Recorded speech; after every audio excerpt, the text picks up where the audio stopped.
Acting President inaugurates projects in Cross River as he continues tour of state in the Niger Delta region.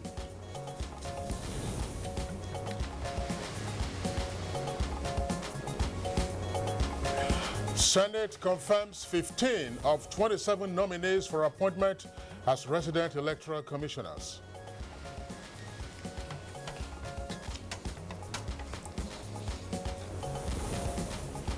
"64 inmates in prisons across Nasarawa State regained their freedom," courtesy Governor Al-Makura.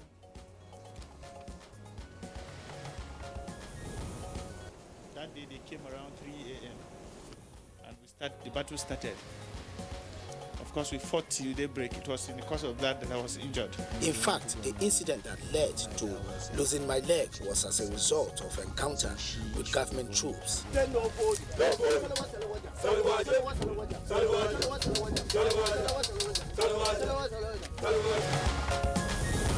And on Good Morning Nigeria today, we focus on the war against insurgency, NTA correspondents' narratives from the front line.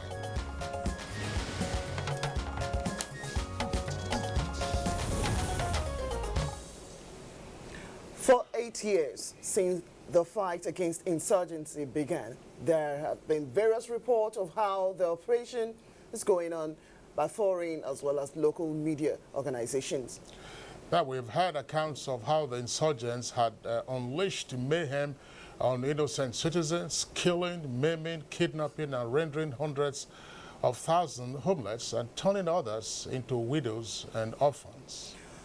Time was when the insurgents were at liberty to run over any town in the northeast due to little or no resistance from the government troops, who were retreating due to non-availability of weapons as well as strong motivation to keep them fighting.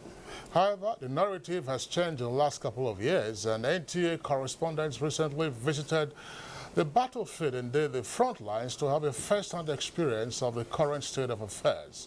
Now, our correspondents have returned with stories of their experiences from various dimensions with regard to the impact of the war on people, places, and things.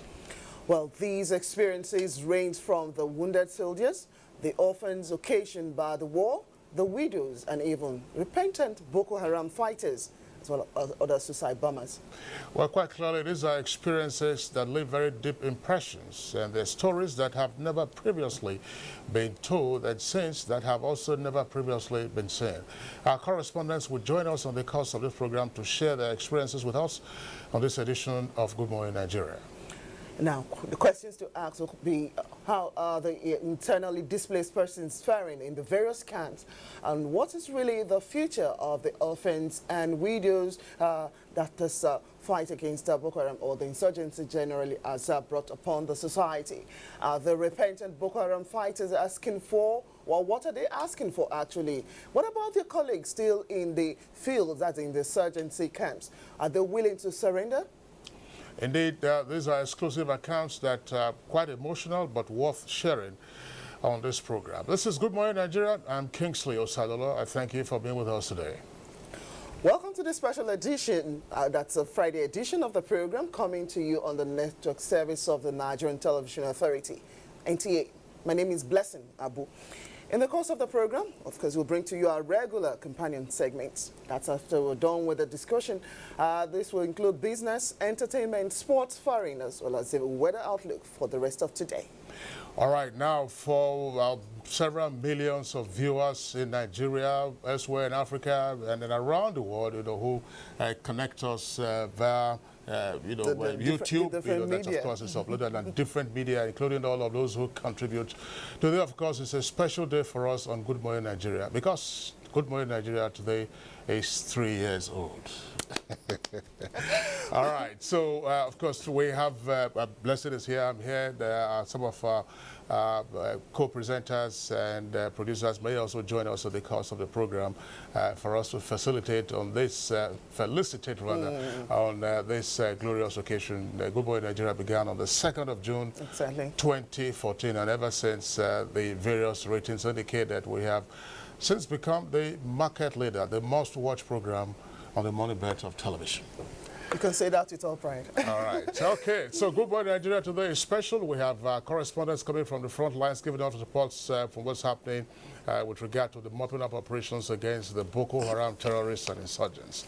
In the meantime, we go over to the newsroom, and here is our newscaster, a gentleman who wasn't with us, of course, 3 years ago, but has since been a regular feature on Good Morning Nigeria. JJ, Joseph Johnson. Yeah, Morning, and good to see you. Good to see you too. Thank you. And let me say big congrats and happy birthday to JMN as a program, and of course to all the producers and presenters. The camera players, Yes, the people you don't get to see. Those are the persons you don't get to see us. We're here now. You only see Kingsley, Joseph Johnson, and Blessed as Claire, and then Kyrian and Cliff. But you have and Rhoda, yes, of course, by the way. And then you have tens of persons who will run it, sometimes riot, just to be sure that this program comes to you on time, on schedule, and with, of course, upscale each edition on the quality of what we put out. Once again, we'd like to thank our viewers for being out there and for being supportive, together, of course, with the advertisers. Of course, we're looking forward to a more exciting year of the program.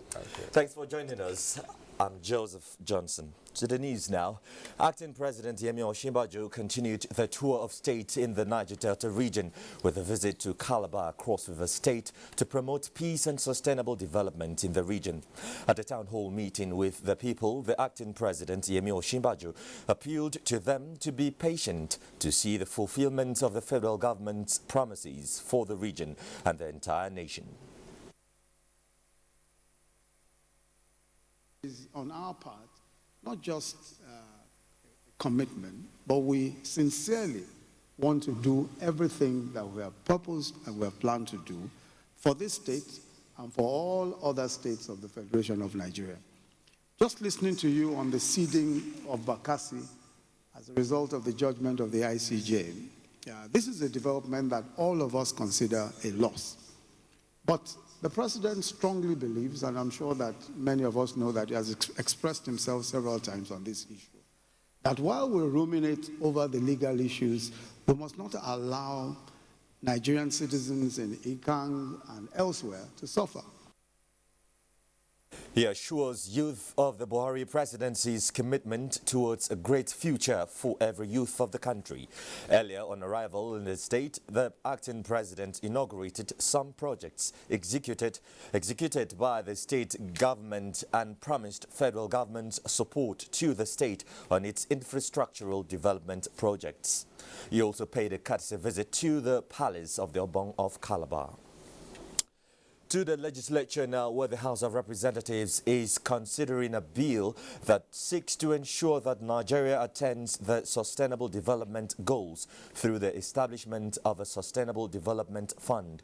National Assembly correspondent Ignatius Nkwo reports that the bill has passed for second reading.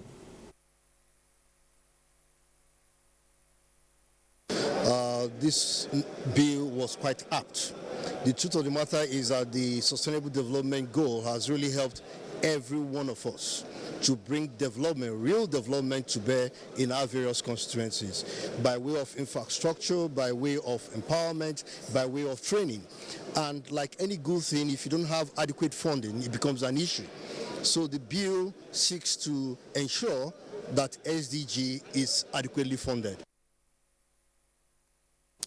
Meanwhile, Senate has confirmed 15 of the 27 names presented by President Muhammadu Buhari for appointment as INEC resident electoral commissioners. The confirmation followed submission of the report of the Senate Committee of INEC. While presenting the report, Chairman Senate Committee on INEC, Suleiman Nazif, said subsequently names of the remaining 12 nominees will be forwarded to the Senate for confirmation.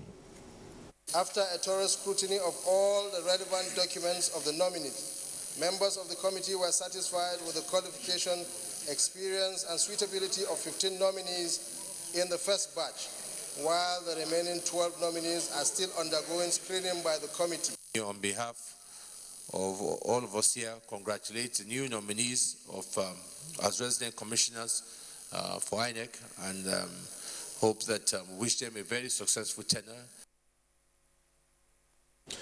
In the meantime, key players in the water sector have been challenged to develop a comprehensive national water security policy and strategy that would enhance its availability in quality and quantity for the country. Acting President Professor Yemi Osinbajo said this in a message to a conference organized by the National Institute for Policy and Strategic Studies, NIPS, in Abuja. It is imperative that we look at all those critical issues, that we allow for equal and equitable distribution of water resources across this country. The National Institute engages in cutting-edge investigation into matters pertinent to national development. Now, technical education has been described as the tool that will facilitate Nigeria's diversification and technology drive. Acting Permanent Secretary, Ministry of Education, Dr. Hussaini Adamu, stated this after monitoring the National Business and Technical Certificate Examinations conducted by National Business and Technical Examinations Board, NAPTEP. Order.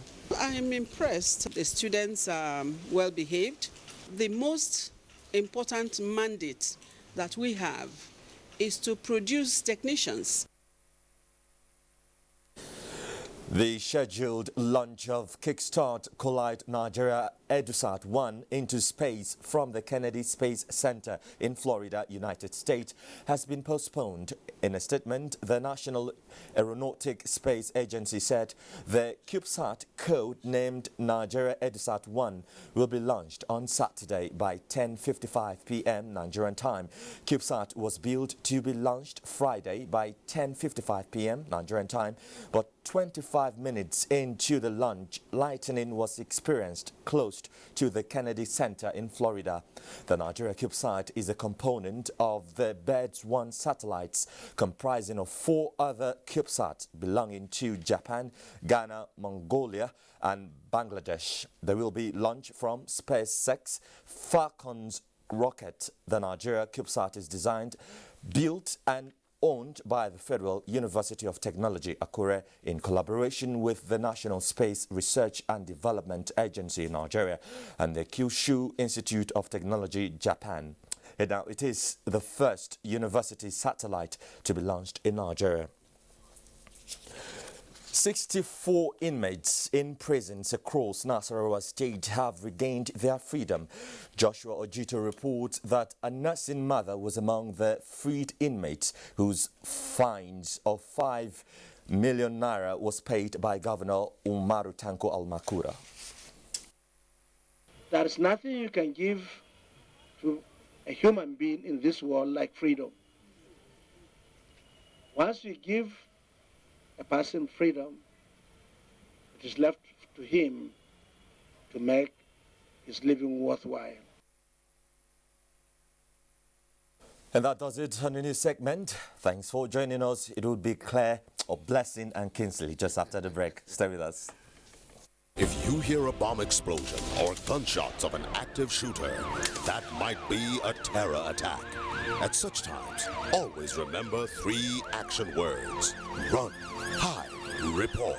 Don't try to run towards the terror scene to save the situation, because there might be a second bomb blast or another attack. Run far away and take cover. Make sure you are safe first. Yes, it is in our nature to sympathize over the hurt, but remember, only trained personnel can help in such situations.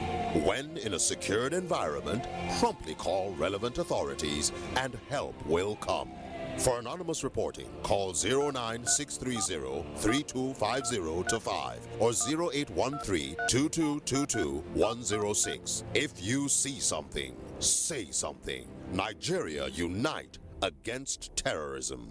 This message is brought to you by the Federal Ministry of Information and Culture. So what's up, sweetheart? You really look like you're up to something. I have a secret. Okay. I'll be going to Europe next week. Seriously? Yeah. Like you have your visa, your passport, your plane ticket? No, not that way. Some men are helping us. We pay them, they take us through the desert, and then we cross the sea into Europe. The desert? The sea? Isn't that the route where many have died? Yes, it is indeed a very dangerous journey. In 2016 alone, 4,900 people died while crossing the Mediterranean Sea to enter Europe. Many were Nigerians. For the very few who survived the journey, they are forced into prostitution or other crimes just to survive. Eventually, they will be arrested and deported to Nigeria. Don't be a victim. Don't go this way. This is a public service announcement brought to you by NTA. This is Good Morning Nigeria. Time to take a look at what the business report of the day is all about. Nigeria's capital market begins the month on strong bullish footing. For details of this and more, let's join Leah Katung-Babatunde. The Nigerian stock market sustained growth in the first trading day of the month of June after closing out the month of May on the record. The bourse gained 1.3 trillion naira in value in the month of May. On Thursday, stocks jumped to an 11-month high driven by gains in banking and cement shares as investors took advantage of low valuation of some commercial lenders' shares. The stock market index rose 2.77%, lifted by gains in FBN Holdings and Dangote Cement, and closed at 30,314.14 points, and the market capitalization ended up at 10.479 trillion naira. 434 million equities were traded in 5,107 deals worth 4.627 billion naira. The gainers were led by FBN Holdings, May & Baker and Learn Africa, while the losers were topped by Linkage Assurance, Owando and Seven Bottling Company. The most traded stocks were that of Diamond Bank, UBA. The manufacturing PMI for the month of May stood at 52.5 index points, indicating expansion in the manufacturing sector for the second consecutive month. 10 of the 16 subsectors reported growth in the month under review. They include primary metal, petroleum and coal products, plastic and rubber products, paper products, electrical equipment, appliance and components, textile, apparel, leather and footwear, cement, food and beverage and tobacco products, and chemical and pharmaceutical products. The remaining 6 subsectors, transportation equipment, non-metallic mineral products, fabricated metal products, printing and related support activities, furniture and related products, and computer and electronic products declined in that order. Now, both passenger numbers and aircraft movements declined in the first quarter of 2017 relative to both the previous quarter and the first quarter of 2016. This partly resulted from the Abuja airport closure, but some airports recorded larger percentage declines than Abuja, and declines were also recorded in the previous 2 quarters, suggesting that other factors were also relevant. However, the amount of mail moved through Nigerian airports recorded a dramatic increase, especially relative to the first quarter of 2016, compared to which the weight of mail moved was nearly 10 times higher. This large year-on-year increase compensated the sector for the decline in passenger numbers and led to slight growth of the air transport sector in real terms of 1.5%. Murtala Mohammed Airport, MMA, in Lagos was the airport to record the most activity and accounted for 41.4% of domestic passengers, 76.5% of international passengers, 90.3% of cargo movement, and 94.9% of mail movement. Although all airports saw a reduction in domestic passenger numbers, this is still partly explained by the Abuja airport closure. And that is it for this hour. Thank you for watching. All right, thank you very much, Leah Katung-Babatunde, for the business package on Good Morning Nigeria. Next for us, we go to the front pages of some of today's newspapers.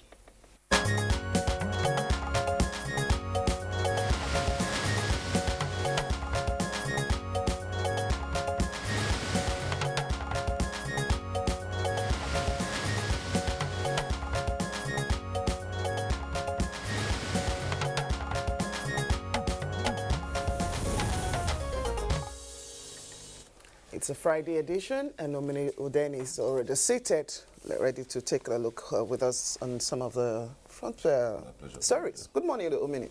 Good morning. Good morning, Nigeria. Okay. Okay, Today Kingsley? is 3 years of Nigeria, right? Yes, that's congratulations.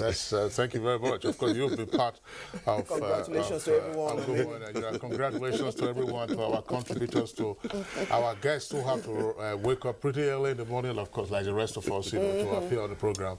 So we really appreciate your contribution. Or those who have to stay up late because of the time zones. That's right. That's right. Particularly in the Americas, and also sometimes when we've taken guests from China.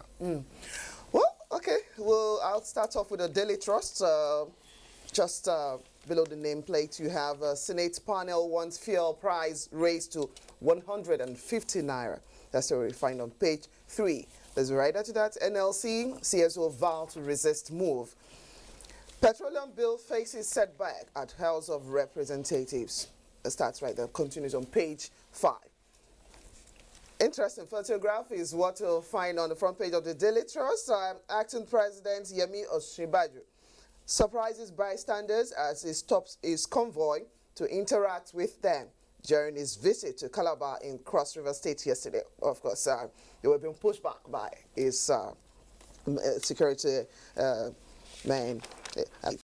44 Ghanaians die of thirst in Sahara Desert. That's what you find on page 10.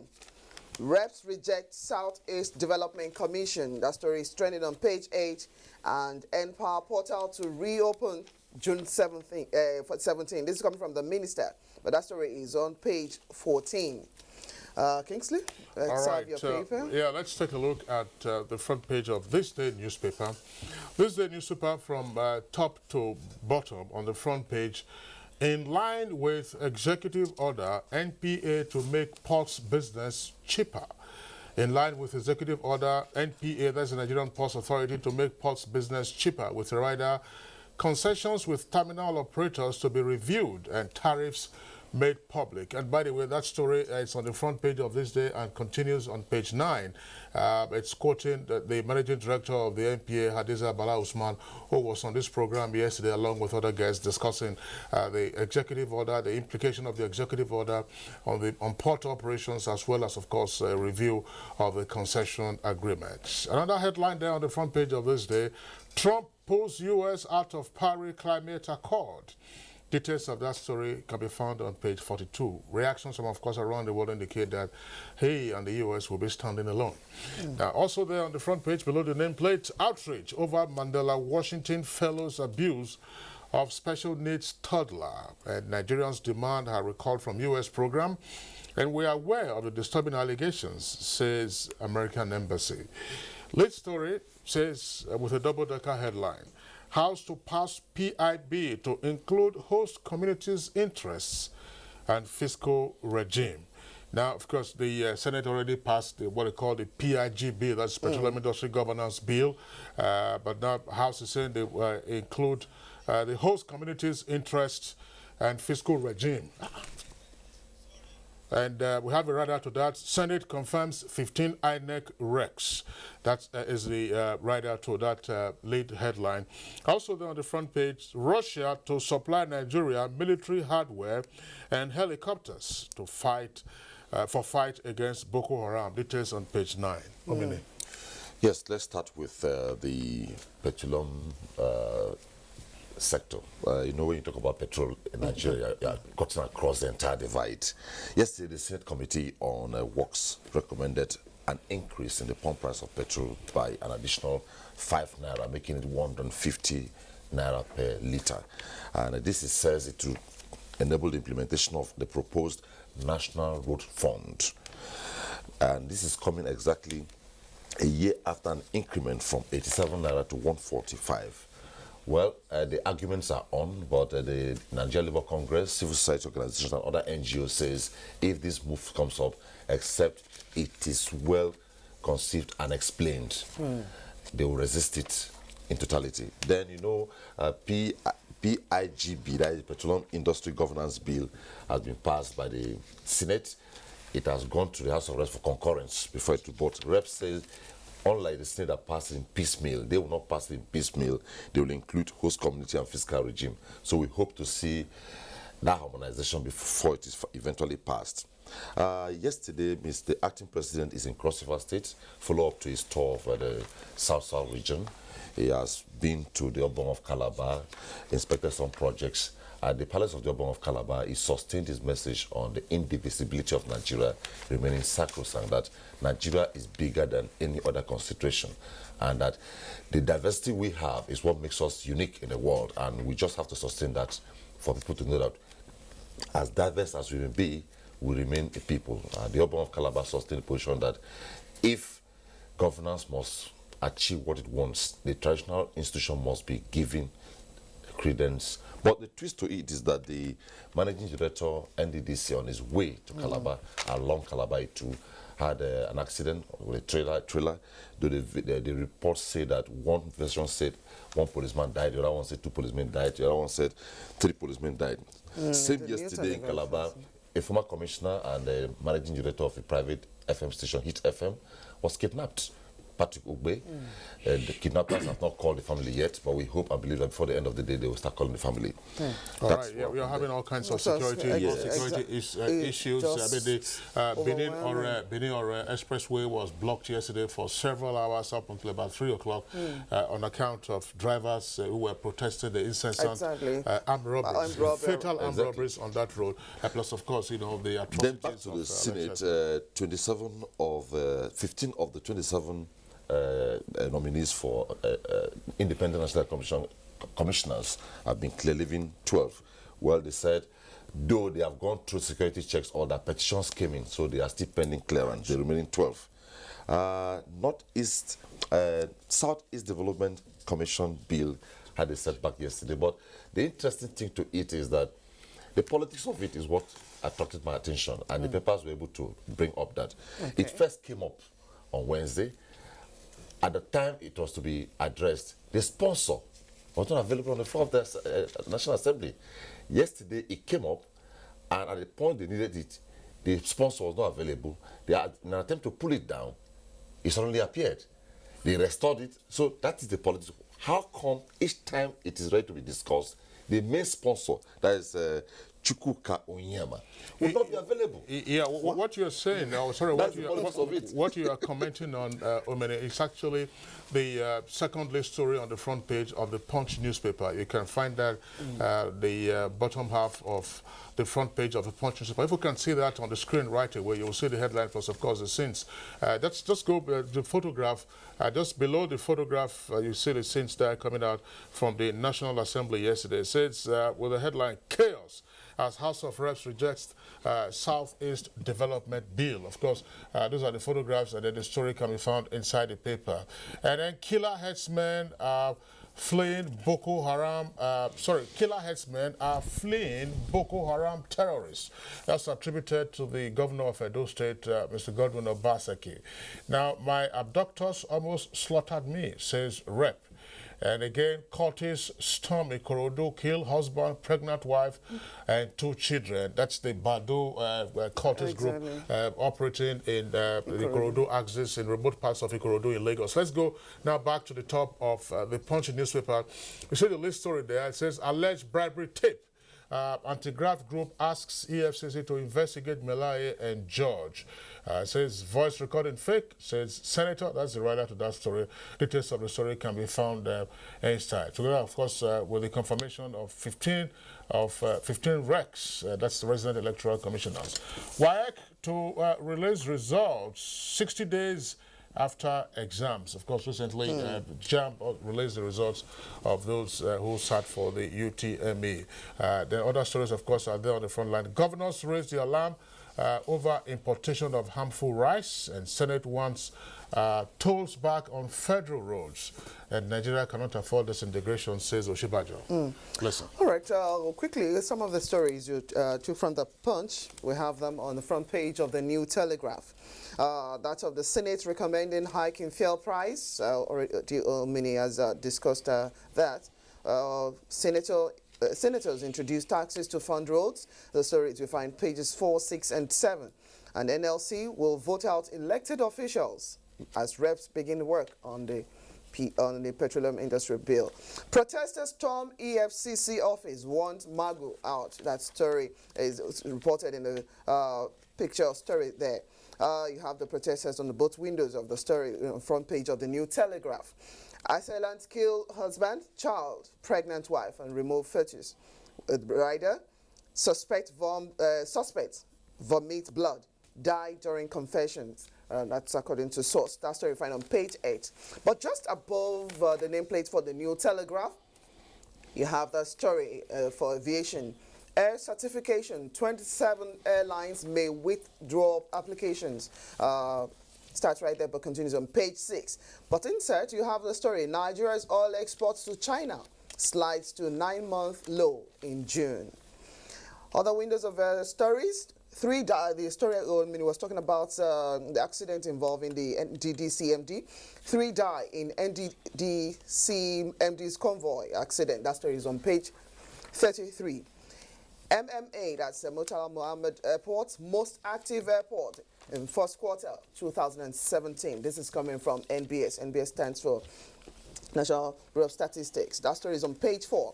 How traditional ruler ordered police inspector to be buried alive. That story you find on page 17. Robbers strip female students, steal 2 million naira items. That story you find on page 9.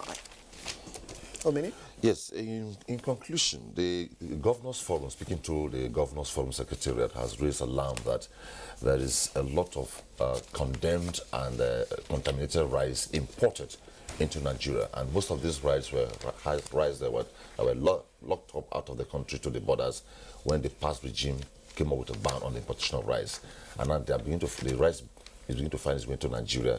That the customs to have to gear up and put a nip to that. If not, it will bring about health issues and other complications. But what really is of serious concern, you notice that every day as we look at the papers, you have cases of herdsmen attack, cases of kidnap. We just talked about the kidnap of the former commissioner in Cross River State, and the House of Reps member talking about his ordeal in the hands of his abductors. I think the National Assembly too has voiced strongly the need for security, the security agencies, mostly the police, to gear up its game and play its A game to ensure that this is nipped in the bud. It's quite a serious and challenging trend coming up in the country. All right, Omeneo, then that's the much that we can take today. We'd like to thank you for being with us all through the week. We hope you enjoy the rest of your day and, of course, your weekend as well. Yeah. All right, it's Good Morning Nigeria, still on the network service of the Nigerian Television Authority. We're taking a short break now. When we return, we'll be, of course, be joined by our correspondents who recently were on the front lines where the Nigerian military troops are battling against the remnants of Boko Haram. Admission forms for the 2017-2018 academic session of NTA Television College JAWS into its diploma programs are now on sale. The diploma programs are in film and TV production, broadcast journalism, and TV engineering technology. Applicants are required to have at least 5 credits, including English language and mathematics at SSC, NECO, or GCO levels in not more than 1 sitting. Application forms can be obtained from the TV College Refi JAWS or at any NTA zonal centers nationwide on payment of a non-refundable fee of 7,500 naira in bank draft in favor of NTA Television College. Completed application forms should be returned to the Office of the Academic Secretary, NTA Television College, or the Center of Purchase on or before 28th of July 2017. For further inquiries, please call 0806 980 9807 or 0703 660 7155. NTA Television College, training you to be the best you can be. TV Guide magazine is out with fabulous Fab Funke Akindele Bello, aka Jennifer, adorning the cover. She opens a secret not known even to her family.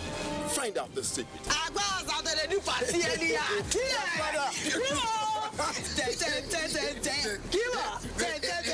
NTA turns 40 this year.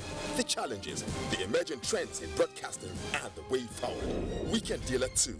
Meet the team behind the biggest deal on NTA. Is food still the way to a man's heart? If not, what else? This edition is hot and juicy. Meet your star faces on screen. Entertainment, fashion, young minds, social media, and great personality. This is idiosyncratic and heterodox. Yes, Professor John Bull is on the radar. Find out what makes this program the rave of the moment on NTA Network, and for the Prof, over and out. TV Guide. Ask your vendors or book your copy at every NTA station nationwide. TV Guide, still your indispensable companion.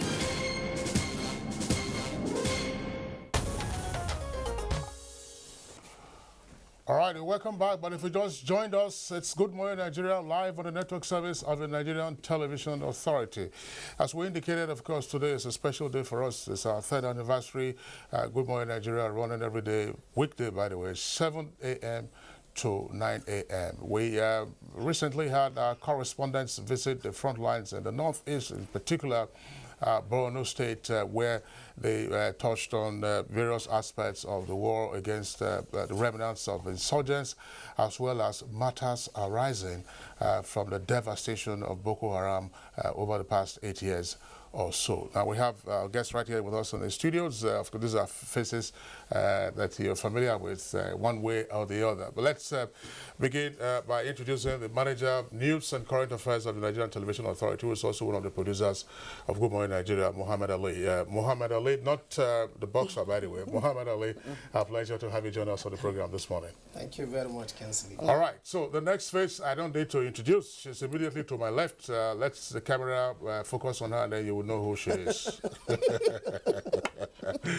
Claire Adelabu Abdul-Razak, of course, usually a co-presenter on Good Morning Nigeria. She had the microphone and the cameraman, of course, joined Muhammad Ali in the Northeast. I'm sure our viewers will also recall that on the 29th of May, which was our Democracy Day, 18 years of democracy and 2 years of the Buhari administration, Claire was the anchor of the segment of the program from Maiduguri, where we had the then Commander, Operation Lafiya Dole Commander Lucky Rabo, Major General, as well as Dr. Gubio, who is the Secretary of the Borno Elders Council.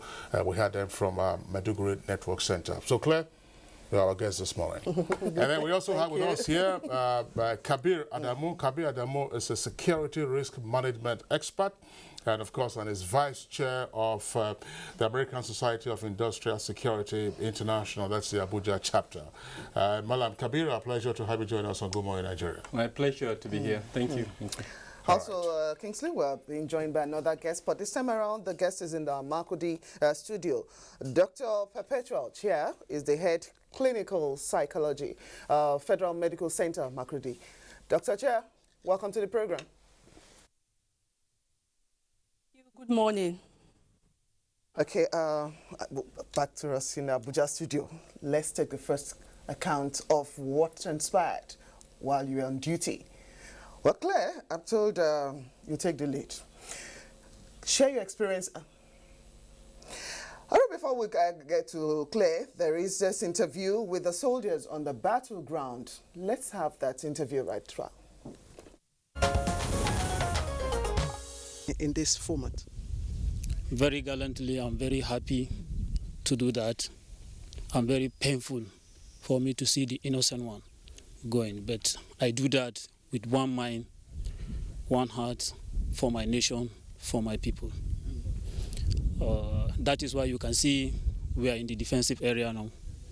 Things are going normal, and you can see the defense protect the citizen of the metropolitan, so that they will sleep well while we are awake for them. In the past, the question has been whether Nigerian troops, fighting, capable of doing the job and all that. What's the situation? What's the situation right now, 2 years after the new government has taken it? Has there been any improvement? Yeah, seriously, there is. If it is before, as you are standing here, you hear some music going on. But for now, because of the hard working of the higher authority and the gallant soldiers on the ground, yes, everything is moving fine, and you can see you are here. Even I'm trying to take a safety so that you will not even hear one sound of music from the weapon. Okay, now for you, what are your regrets? What are the things that pain you? The challenges that you think needs to be addressed? For now, there is nothing to complain about. as far as already the insurgencies are down, and definitely it's just to swap the remaining ones. But the authority is working hard to see how we can do that confidently. We are signed for, because I'm here in this very location. I will be here. I don't have any other country but this country. Before, when we ask of equipment, not that we don't get them, but we don't get them in time. But for the present government, when we ask of equipment, they will promise us and they will give us time. And I'm very, very sure that time will not elapse. We see the equipment. And that is why I'm holding this rifle now. Because I told them, I was the RSM in Sambisa. I said, sir, we need more equipment. We need laser light, and in which we have laser light. That at night, I can blind Boko Haram without firing him. Why is the laser light? This is the laser light. I'm happy, my colleagues are happy, because the operation has been a successful one back-to-back ever since of the capture of Camp Zero. Basically, all members of the Armed Forces Special Force and other soldiers as well, and the operation has been going on smoothly. I would say we're doing our job well, and the government has been helping us with the ammo and everything that we need to have or to achieve a successful operation.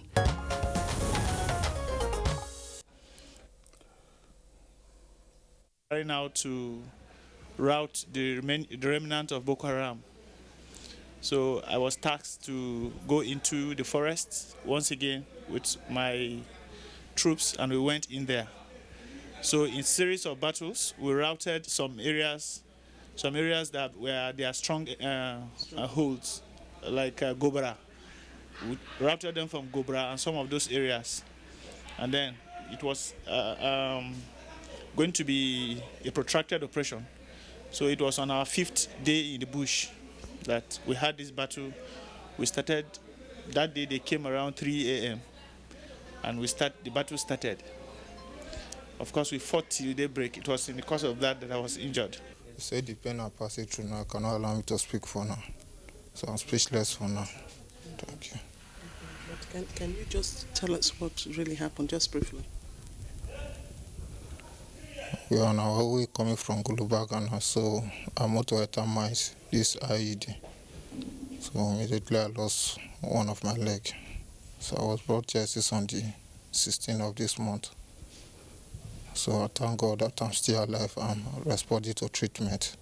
And thank God for our doctors, they are taking care of us. I'm a soldier of 121 Task Force Battalion.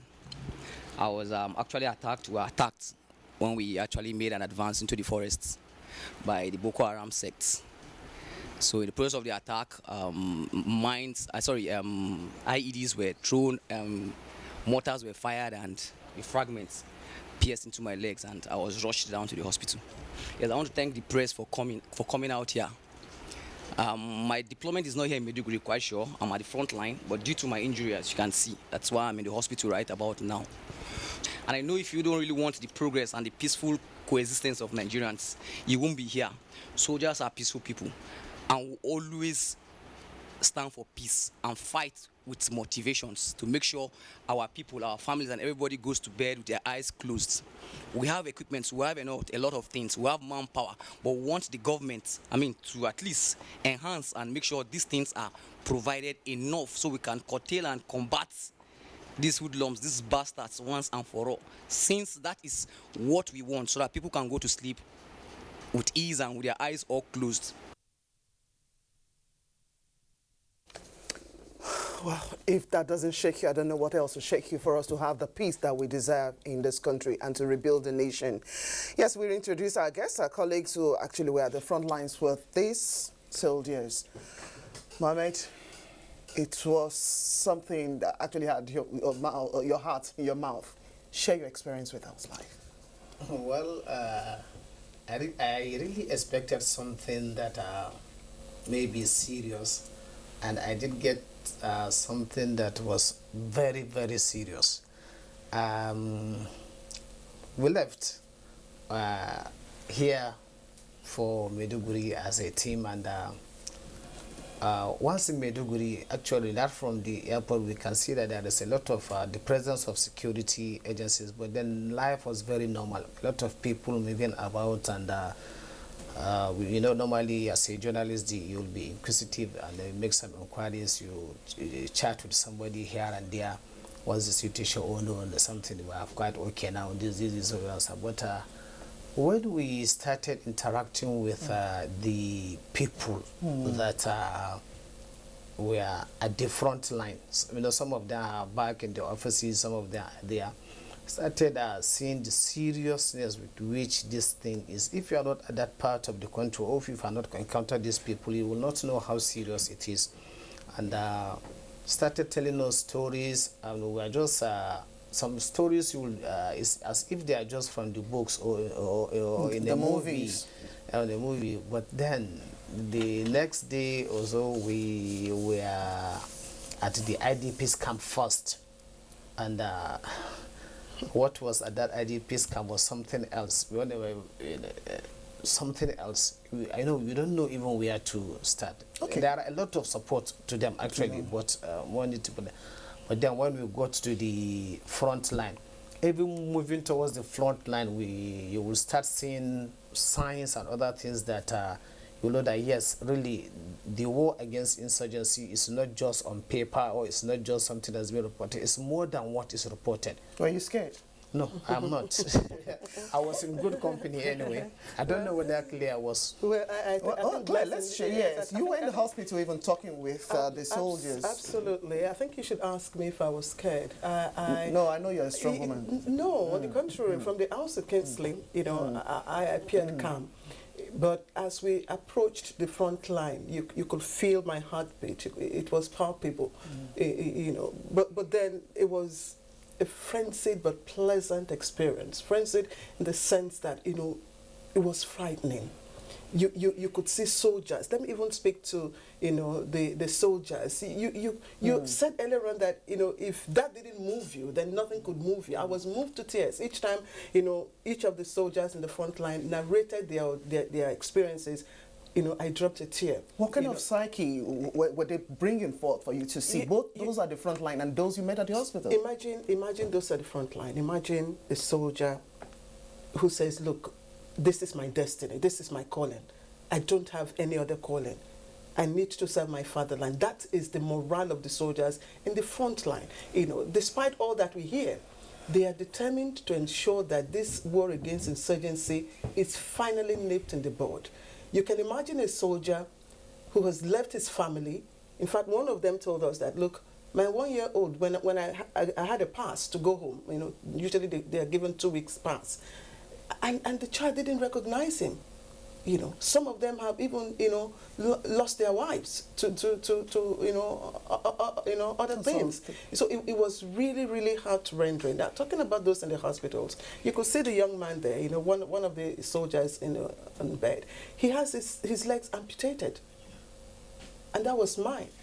Some of them have their limbs, their hands, you know, and even broken necks in the hospital. And again, that was even the first port of call for the wounded soldiers. There are more, you know, that have been referred to, you know, other hospitals because they cannot be managed here.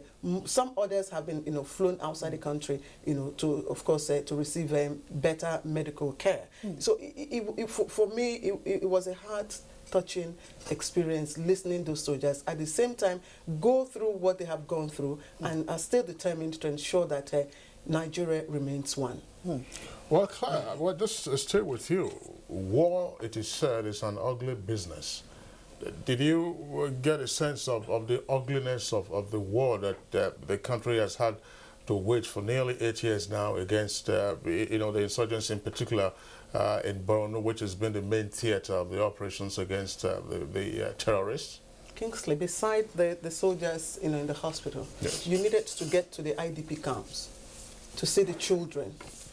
But specifically, let me speak to the state of the orphaned children and the unaccompanied, so they are called. We've heard about interventions from governments, you know, NGOs and all that, you know. But these children specifically require personal needs. They require clothing, they require, you know, footwears, they require food, and you could see the absence, the lack of food in their eyes, in their conditions, in their health situations. Some of the children have cataract, some of them are blind, some of them have mental, issues. Some of them are crippled. Okay, before we delve into the children at the IDP, which is another area that is of strong influence here, let's take a look at what the soldiers still need to actually rout out the remnants of Boko Haram. Mohammed Ali, now, what exactly, or what other challenges are the soldiers saying they're being confronted with, and how can the government and indeed the people help them? Oh, well, they told us they have almost everything they need as far as equipment and other things are concerned. And they say their relationship with their officers and the government, they are motivated. But I think the main issue that some of them raise is the issue of rotation. That is, some of them have stayed maybe very long there, and they need to be rotated some another battalion, or I don't know how they do it, but they need to be replaced there with some other soldiers. And then, of course, there is the issue of payment of some allowances that they don't come as much as they want them, and particularly this, not that they don't have them, but maybe they don't come as much. I was even wondering, Claire, what will they use the money? Where we saw them? No market, no nothing. The trenches, the makeshift something, and the other one say that we don't get allowed. And now remember, they have families. They have families. They are going to send that money to, or maybe the money is even maybe past paid into the accounts of their wives or children. And then there is the issue of death benefits. They want the system to change because of this and the sacrifices they have made. They want the death benefit to be paid immediately to the family of any deceased soldier, so that they can their family can move on, can start something, so that they can forget the years of losing a loved one. Besides that, I think what they said, they are okay. In terms of equipment, they did say that it's changed. They get the equipment, regularly as it went due. And again, they also spoke to the fact, the value and impact that the relocation of the military command and control center, have added to the fight. And that's because, of course, now they have their commanders on ground, so they don't have to wait, to get to Abuja or somewhere to make their request. They forward their request. Is high on that. Morale is high, and they get and the issue of rotation, Kingsley and Blessing, they were very, very emphatic about that. In fact, they spoke passionately about the fact that most of them, have stayed in the front line and by the way, that was the defense front line. We didn't get to, the other stages. That was the defense. So that's the last, defense line before, attack could get to the city. So they want the rotation, so that they can also, have live their lives. And then Kingsley, for instance, one of them shared with others, said, look, the salary of, for instance, a sergeant is less than $2. Wow. So that's what they want changed. And we did put those questions to the outgone commander, Lieutenant Major General Irabo, and he promised to look into it, but I believe that is now the responsibility of the new commander to really look into the various issues, and those are the only issues that the soldiers were very emphatic about. Well, Claire, again, let's return to the locations that you were able to visit. We were embedded for some time, along with Mohammed, with the troops on the front lines. Now, the front line certainly is not a tourist attraction in the meantime. So, not at all. give our viewers a sense, of what it was like. I mean, we could see the shrubs in the background while they were having the interview, with the officers. But quite clearly, I mean, we've had guests on this program who've talked about the fact that you have critical issues to deal with, having to demine the environment. You could also have snipers, and then all kinds of ragtag elements. So let's begin with Mohammed and we'll come back to Claire. That is the main issue. Most of the soldiers, the wounded soldiers, we met mines, because you see, the Boko Haram has advanced, like the other land of the is so close to Maiduguri. They've had several battles with them there. The last line of defense now. The last line of defense now to the metropolitan is just maybe about 34 kilometers outside Maiduguri. But you will see further in, because now they have now pushed Boko Haram back. Boko Haram have mined. Most of them, very few of them just say that it was a bullet or something. Most of them are mines. And again, clear, remember, one of them said they have equipment for mine, but they are not automatic. Yes. They should have automatic. Automatic mine something. But I think that those ones too were recently provided. But it is mostly used far into the something. But just being there where they are, it's not even the chills it gives you, Kingsley. You know, they are intense in something like this, and you will see the trenches, and there are trees and shrubs. So, Mohammed, for a moment, for some days, you were a war correspondent. That's why we say war is an ugly business. So, Claire, let's look at it and say, look, it's not a battlefield. It's not a tourist attraction. So, perhaps what scared you the most? You know, Kingsley, actually, I have been embedded in, raids by Joint Task Force in the Niger Delta, but that's nothing compared to the experience I got from, that's not to say that there are pseudo wars, but this is the real war. And like I told you, I could feel, my heartbeat, knowing that anything could happen. And you heard the officer there say, look, we're trying to ensure that you don't hear any music. Immediately he mentioned music. I looked at that is staccato shots, coming from an assortment of weapons. Exactly. Where the Boko Haram elements were said to have been using the AK-49 and other more sophisticated mortars in the past. I'm sure those ones have been put down. But in spite of the scary scenario and the pictures that you both have painted, there was something that we saw earlier, that the soldiers themselves were motivating themselves. They were in high spirits, and the kind of authoritative remarks that we heard them make. Let's play back that clip to see the soldiers.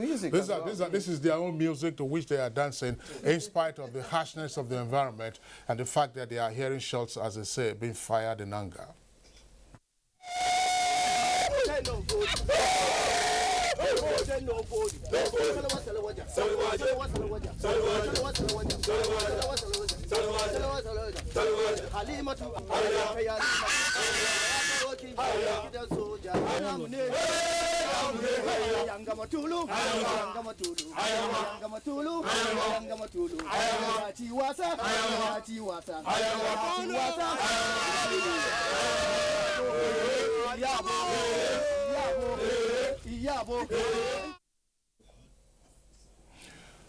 All right, now that's not an O1 that's not a party, but the gentlemen are actually on the front lines, and they are motivating themselves, psyching themselves up against the enemy. And you heard one of the soldiers earlier describe the enemy in words that we cannot immediately repeat on the program. But it tells us something about the psychology of our troops, and that's why we're bringing in Kabir Adamo into the conversation at this time. Of course, he's a security risk management expert and vice chair of the Abuja chapter of the American Society of Industrial Security International.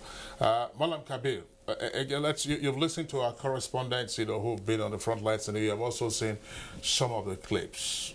What are your impressions of what we shall now describe, what we may describe now as the last phases of the containment of Boko Haram? Firstly, let me commend the management of NTA for this initiative. I think NTA has succeeded in bringing to Nigeria and the world the real face of war in the Northeast. Outside of that, I think some of the video clips you've shown have demonstrated the high morale of the Nigerian soldier.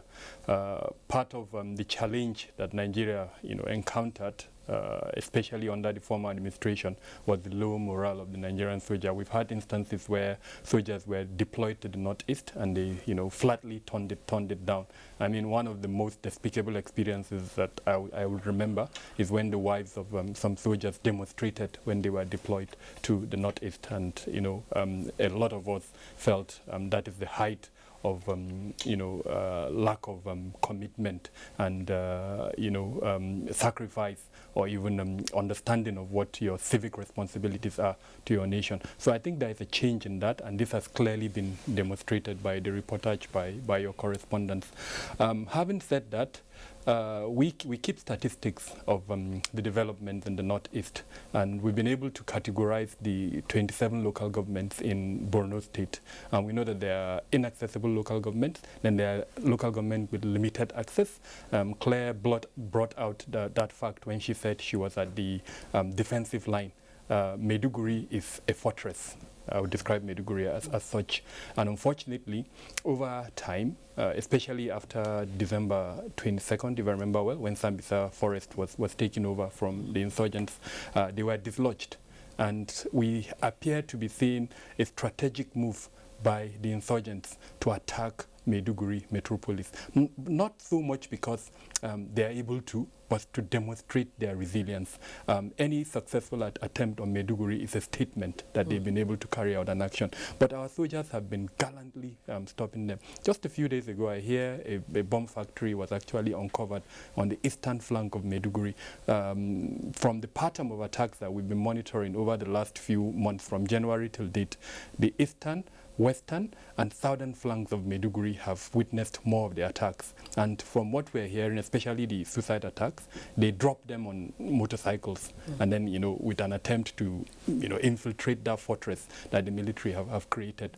So it shows that attempt by these guys to infiltrate Maiduguri. And what has come out, I think, very clearly is the fact that the military has been able to, demonstrate that the war is being won. But of course, unfortunately, these guys want to make the statement that they're there. And I think the reportage by your colleagues have been able to prove and show to the world that the military is doing what it says it's been doing.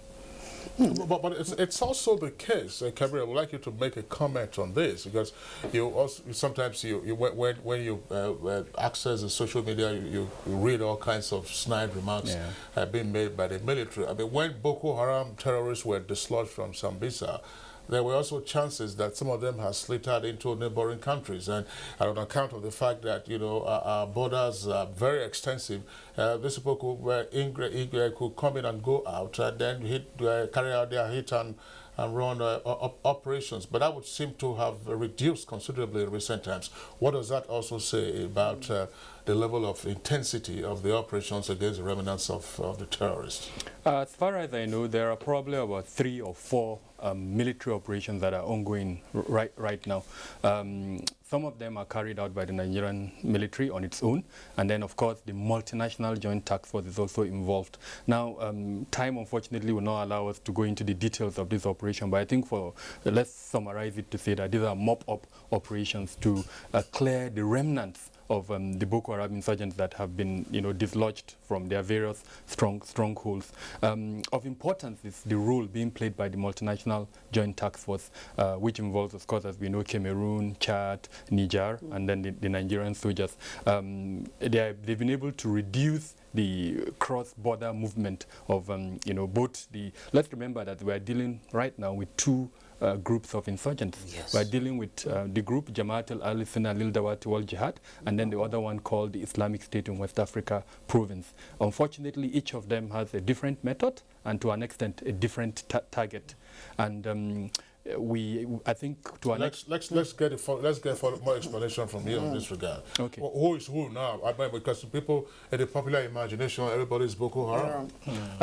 The ideology is more or less the same, but their allegiance is different. Yeah. While the allegiance of the Jamaat al-Alisina al-Dawati wal-Jihad is Nigeria specific, and it is led by Abubakar Shekau. I think that's the face that most people are familiar with. Yes. Then, if you recall, last year, the international jihadist group ISIS removed him as the leader of the group and then named al-Barnawi as the leader. Now, statements have been released by al-Barnawi to indicate that he has a different mindset. His objective is quite different. He's targeting more international, and then to an extent he believes that the use of bombs, especially in large gatherings, is not something that his group will promote, mainly because, according to him, there are innocent people that will be killed in those bombs. So the attacks that you're seeing against military formations, attacks aimed at gathering weapons, are probably done by those groups. Then the suicide bombing that we're seeing is probably being done by the Shekau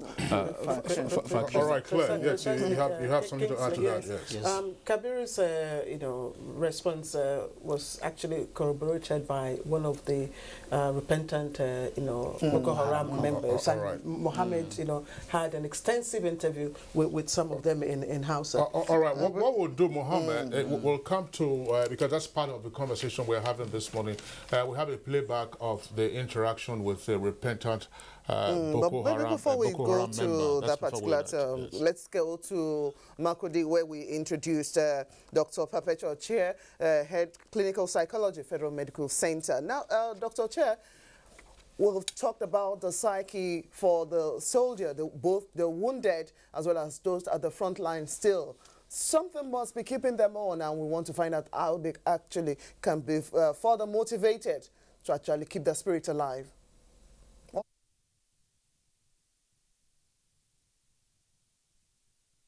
Yes, they can be, like you have observed and you have said, the psyche of the soldiers has really been affected. That is, you can see from the experiences that they have narrated of their stay, their interaction and their activities trying to bring about peace in the Northeast, in the fight against the terrorists. What is keeping them is that is their resilience. That is, they are determined. Like you have said, I think you mentioned there, or I observed that the soldiers, they had said, they had taken an oath as soldiers. And part of it is that, and the vow is that they will defend the integrity of the country, and which they are doing. That is one factor that has kept them. And also, they have identified challenges that they have encountered in this activity that they are involved in. That is in the area of their allowances not being paid. When their allowances are paid at when due, it motivates them. And also the issue of them being allowed, then being given passes, because, like you have observed, most of them have stayed on the battlefield for so many years, and they have not been given, they have lost their families, they have lost their wives, their children, they have not been able to interact with them. But being given the opportunity to go back and interact with their families and be able, this helps them to be able to overcome. That is, when they come back to their families, they are able to reintegrate with them, and they are able to the pressure that they have encountered while at the battlefront, they are able to bring this pressure down by interacting with their families, their wives, their children, and all this. So when this is done, it helps them and it motivates them. And also, the issue of their instruments or their equipments, like one of them said there in the interview, that now they are given, when they request for instruments, it is given, that is the weapons that they need to carry out, to defend the integrity or to fight these terrorists. These weapons are given to them promptly and as at when due. So when this is done, it motivates them, and they know that they are being, their contributions and their efforts are being acknowledged. And also, when they are attacked or when they are injured, they are being taken care of promptly by taking them for medical care. And also some of them that have been taken abroad, for them to be cared for where the facilities are not available here in the country. That also motivates them. So this makes them know that they are really important to the society, and their contribution, what they are doing for the country, is being appreciated. So this motivates them, and this keeps them going. And I think the government should even do much more and really take into consideration the needs of these soldiers that will help them to, to motivate them to continue with the work, with the attacks, with the work that they are doing in that regard. Thank you. So, Chair, thank you very much. I just wanted you to respond to this from a personal level, because we know that, of course, we have millions of viewers out there who have seen some of the visuals that we have played this morning. Of course, visuals shot by our cameramen and our correspondents who were on the front lines. Now, some of the injuries, of course, we are unable to play back. But what does it do to you watching those soldiers who, as it were, are laying down their lives, risking their lives, and laying down their lives ultimately to ensure that the rest of us have a good life? Personally, for me, watching this now has now showed me that what we have been hearing, there is much more to that. The impact of this of this on the society is very, very enormous. When we hear it from outside without watching, it doesn't really mean much to us. But when we watch this, what is happening, when we watch them, it brings home to us. It makes us, we feel like, we feel connected. We feel connected to them, and it also brings about psychological reactions in us. Like for me personally, while I was watching it, I was feeling, I felt really moved, and that actually, the other person said that she felt fear, and so there is that fear, there is that anxiety, there is that worry of actually what is happening, the enormity of what is happening over there. So it is not just what we are hearing, but there is much more. And this also, because of what these soldiers have gone through, it is really, that is on their own psyche also, it is really traumatic. And we too, hearing it and watching it also brings that traumatic experiences on us, and in the area or in the form of the psychological reactions that we have, such as the fear, the worry. We are worried about what is happening there, and if we were in that position, how are we going to feel? So it is, it really dawns on us that what we are seeing, the enormity of what we are hearing and what we are seeing, it really has an impact. And because of that, these soldiers, not just the physical or the monetary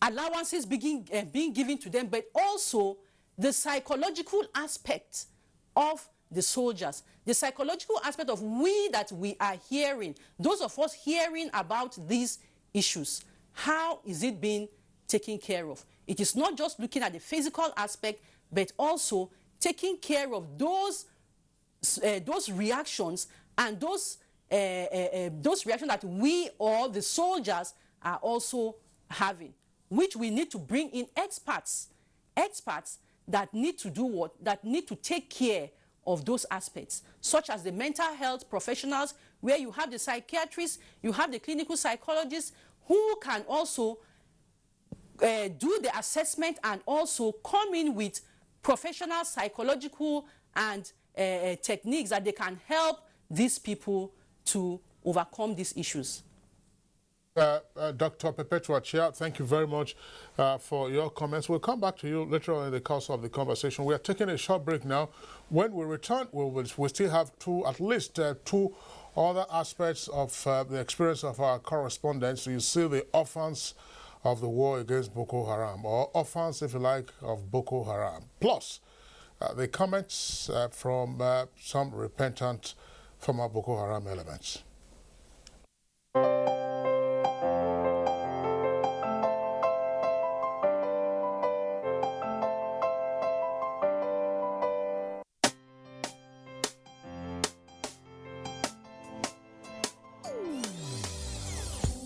Hear the call of change. Stand up, Nigeria. Change is here and it's going to stay. Change begins with you. Oh yeah, make we go. Go to so let the change begin from within. Look at you, oh Geruola. Change begins with you and me. Change begins with me. Change begins with me. Change begins with me. All right, welcome back. It's still Good Morning Nigeria, reaching you live on the network service of Africa's largest television network, the Nigerian Television Authority. Just before we move on to the next segment of the discussion, taking in the issue of the orphans, just to indicate that we have tweets already coming in from our viewers. People will take some of those tweets now and then move on to get the orphans. Victor Ohioswama tweets, fighting terrorism is a long haul. It's never totally defeated. We commend the efforts of the military for degrading Boko Haram. From Festus Akimboyewa, cheers to all the presenters of NTA GMN on its third anniversary. Keep up the good work so that the future of the program can be brighter. Dele Jack Solomon tweets, the military appears now to be better equipped and motivated. It appears also to have upped its war games against Boko Haram. Respect to fallen heroes. Nigeria soldiers are some of the best in the world with the right atmosphere. The bureaucracy in acceding to requests should be looked into. This is from Anebo Chukwebuka. Law Alpha C, one of our regular contributors, says the war against insurgents and terrorists across the country is gaining a measure of success thanks to this administration for being sincere. From change to progress, Almighty God will bless our military and their families for this great sacrifice for our fatherland. It shall be well with them. And Blessed Chooks Emme tweets, my heart goes out to all the soldiers on the battlefield. May God keep them and grant them victory against the enemies of our country. From Law Alpha C again, the fact that these insurgents and terrorists receive international assistance to kill people should tax the government more to motivate the soldiers. And another one from Change to Progress. The Nigerian military will win this war by the grace of Almighty God. We need an NGO to be set up for voluntary support to their families. And then we have another one lastly, that's the same thing that we're getting there. Now, just to, again, those are the tweets that we have. Some others, of course, will take in the course of this conversation. Now, our correspondents, of course, interacted with some orphans in the IDP camps. Let's watch that now, and then we'll come back again to get the views and comments of our correspondents who interacted with them. But of course, some of them we paraphrase because they spoke in their local dialects, which our correspondent couldn't immediately get translators for.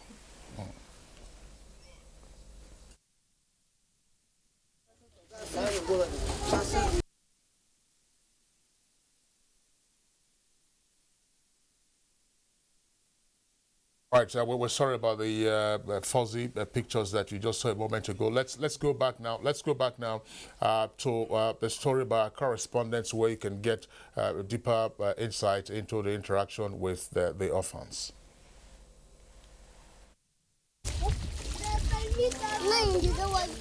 Ahmed clenches tightly to his two fishes as if his life depends on it.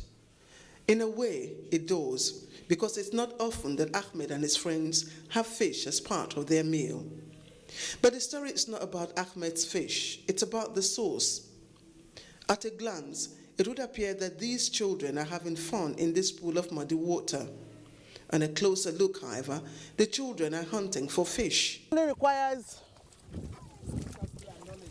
a special skill and knowledge to find out where the fish is. Hard as much as I tried to make a catch, my effort was fruitless. Fishing here would require a special skill mastered only by these children. We'll fill the ground for where there is hole or there is a kind of dome. Then we'll dig further and then we'll pull out fish if we are lucky. It's a skill they acquired out of necessity. Wow. Ahmed and his friends are among thousands of orphaned and unaccompanied children living in Bakassi camp. 15-year-old Yakura could hardly hold her emotions. In tears, she could only mutter that her family were killed by the insurgents. Here in Bakassi camp, Yakura finds company in other orphans. Already, she's playing big sister to little Gumsi, a comfort one of the youngest orphans here equally craves. His looks betray his emotions. For 3 years, Ibrahim has been separated from his parents, not knowing their whereabouts, dead or alive. Ibrahim's dream of becoming a medical doctor now hangs in the balance.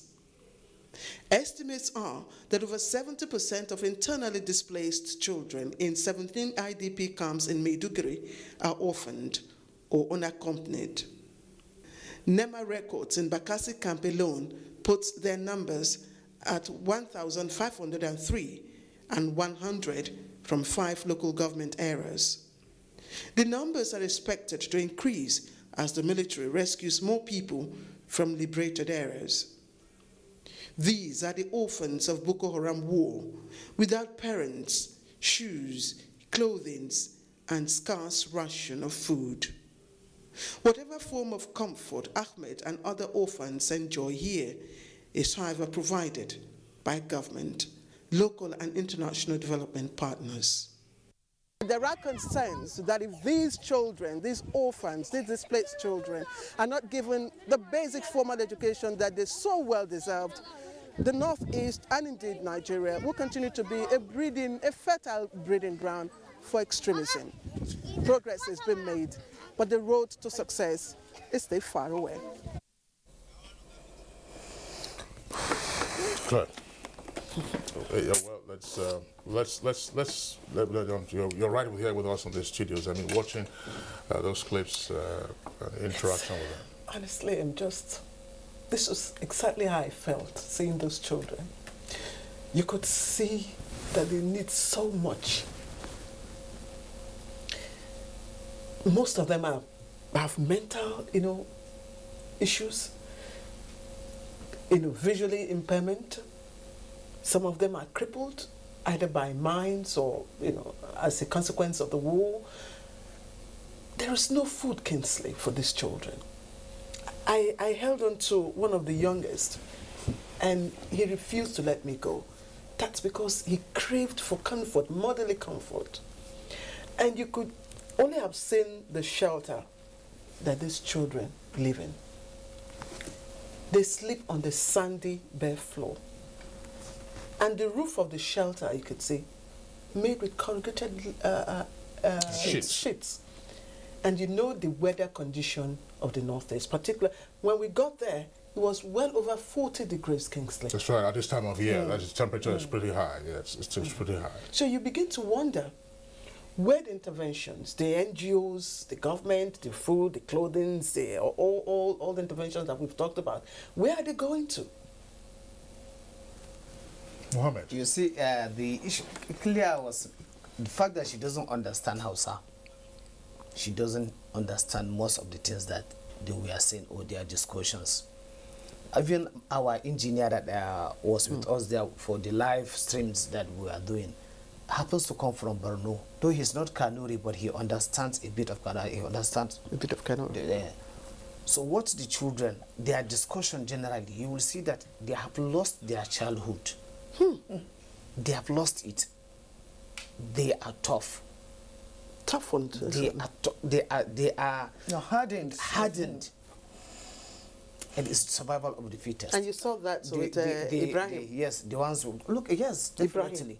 look at how he was holding and the other small brother, and the discussion, small thing. Many times I was separating fights. So, on small provocation, they will start fighting. But then one thing I realized that the people there, the adults among them, they don't discriminate. You will see that the children are like, because most of the children it's a community of children of different. So they just take them, and the setup in the camp is such a way that they have a committee of 20, each camp has 20 people. They have the chairman, they have the women leader, they have the youth leader, just like and then the chairman. So it's so organized that they know everybody. They will tell you this tent. You look at the tent; they are just in a row. You will think they're just, but they know who is in which tent. Yeah, there's identity. Yes, who is there? This even orphans. They will say this man, this woman is having 13 orphans. Not that they are maybe none of them, but it is incumbent upon her to take care of them. But for how can she, what is she going to do? She's depending on the donations, and the donations are drying up due to donor fatigue, especially essential commodities. People need to do more for the people in the IDP camps. More need to be done. I was wondering, well, thank you very much, Mohammed. Let's return to Dr. Perpetua Chair, the head of clinical psychology at the Federal Medical Center, Makurdi. She's still with us from our Makurdi Network Center. Dr. Chair, you heard what our correspondents just said, of course, Manager News, and then co-presenter usually of Good Morning Nigeria, Claire, together with some of the visuals that you saw. What, in your opinion, are the urgent psychological issues that we need to begin to address now, quite aside from the physical needs of those children that we have seen there, and of course can replicate the number, across several other IDP camps?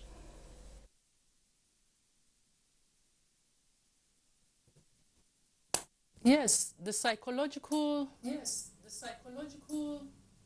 issues that are there, they are very clear. You can see that the children need love. They need care. Like in one of the visuals there, we saw that a 15-year-old was taking the place of a mother.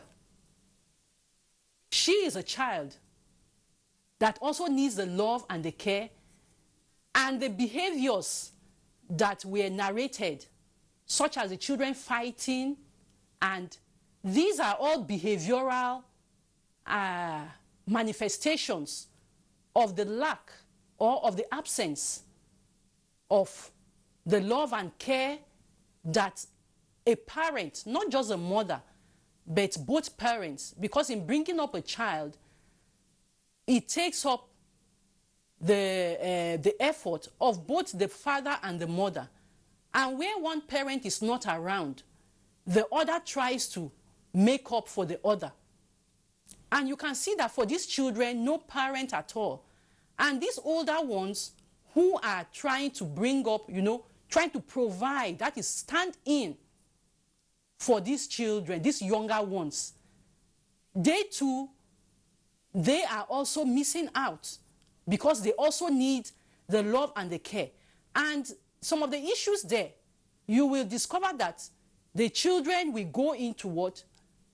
Drug abuse. In order for them to be able to, to adjust or cope with the situation that they have found themselves, they can also become what? They go into armed robbery. The issue of also joining the insurgents, because in this kind of condition, they are easily what? Lured. They are easily lured into following them because of what? The needs. The physical needs are not there, like you have said. And then also the psychological needs, the love, the care, the attention that they need in order for them to grow. And like somebody observed there, that they have become what? Hardened. They have lost out their childhood. They have missed out their childhood. They have now become what? Adults. They have now been compelled or forced to become adults as children. and to take up adult responsibilities. So these issues affect them, and they go into what, like I said, drug abuse. They can go into armed robbery, prostitution, and so many more issues that come up. So these children who are orphaned, they need to what? They need to be cared for. They need to be cared for. Even if, like the housing, the shelter that was described there, good shelter has to be, that is, a good shelter has to be provided for them, maybe an institutionalized place where these children are taken into. They are provided with the physical needs, they are provided with the medical needs, and in these medical needs, you also have the mental health needs of these children. Because this issue, that is, these experiences that they have gone through, it will live with them for life.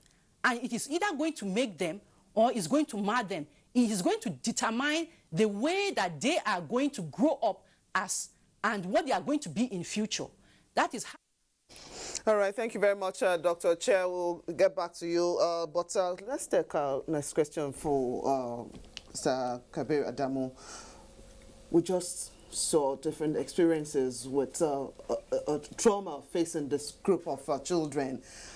Children, also widows. This new crop of people the society is going to be dealing with over time. I understand you've done so much work even while discussing Maiduguri as well as part of Northeast. What exactly is on our hand? A time bomb ready to tick off, because this is, and what should be done to these particular children? Education-wise, psyche-wise, everything that needs to get them back on track.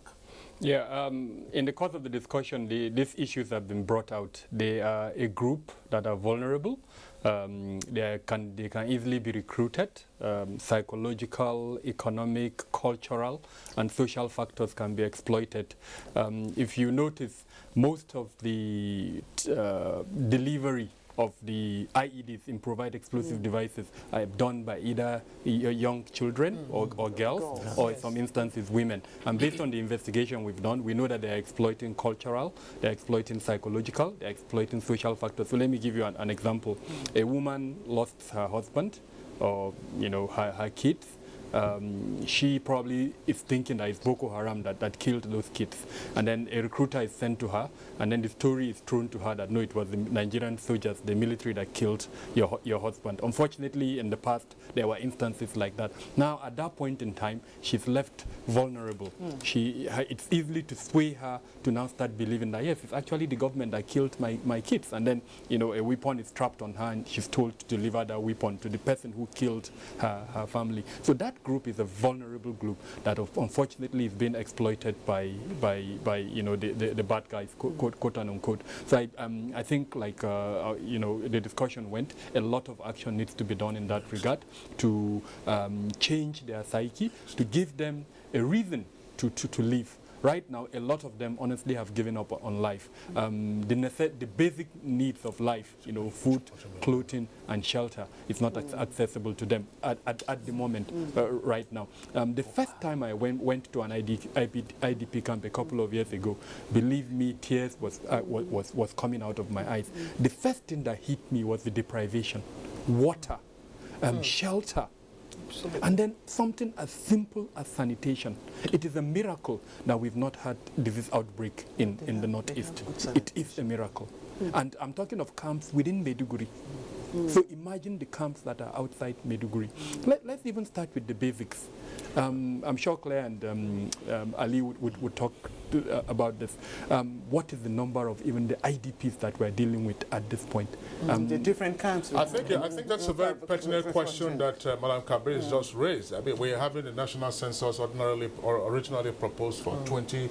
If matters work out well, probably it will be 2018 or beyond. But it might be useful to have a clear indication of the population of IDPs that we have, number of them who are orphans, number of them who are widows, number of them who are also teenagers, so that the things, the various measures that are being suggested can then fit into place. Mohammed, you had a view on what Kabir was talking about with regard. When he was talking about the recruitment and the deliveries, I spoke with 2 commanders of the Boko Haram and 2 suicide bombers. these suicide bombers were ladies, and the recruitment, something he made reference to, they told me they are being lured. They use their vulnerability. Some of them, most of them are petty traders, and one thing that came out clearly, because one of them, the Boko Haram person I spoke with, is a scholar. He's there in the camp as the imam. He teaches the children. He is also appointed as the judge to adjudicate matters between them and the communities in their enclave. He said the main issue, he told me, he said the main issue there is illiteracy, that the people, most of them are not educated, either in the Islamic religion or in Western education. So that is being exploited. So tackling the point of education at this point. Yes, I think the greatest challenge in the counter-insurgency campaign that Nigeria has been pursuing for the past 8 years is the fact that we have concentrated too much on the military component of that. The CVA approach, which has the component of de-radicalization and counter-radicalization, I think we need to bring that on board. And specifically, the counter-radicalization aspect. You need to send out the message. There are 4 tenets that this, jihadist groups based their recruitment on. Unfortunately, it's not in the public forum for me to discuss these 4 tenets, but I believe that there are Islamic groups in Nigeria that have already, defeated these 4 components.